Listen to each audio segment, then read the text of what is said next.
পুজো এটা তো আমাদের বাবা কাকাদের আমল থেকে হয়ে আসছে। এই পুজোটা বছর বছর ধরে হয়ে আসছে। এটা বাড়িতে ঘট বসিয়ে বাড়িতে বাড়ির নিয়মে করতে হয় এই পুজোটা। না খেয়ে থাকতে হয় 4 দিন, 3 দিন না খেয়ে থাকতে হয়।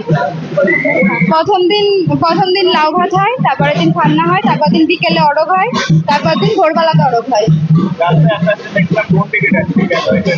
এটা মানসিক থাকলে, যাদের মানসিক থাকে তারা করে, আর যাদের মানসিক থাকে না তারা এমনি আসে। এখানে এসে তো ভালোই লাগছে। এটা তো আমাদের ভালো লাগারই জায়গা। এখানে আমার বয়স হচ্ছে 20 বছর। 20 বছর থেকে আমি পুজো দেখছি। হ্যাঁ, অবশ্যই নিজের শহরকে তো নিজেকে ভালো লাগবেই। এখন আগেকার পুজোর থেকে এখনকার পুজোর প্রচুর পার্থক্য, কারণ কি এখনকার দিনে মানুষ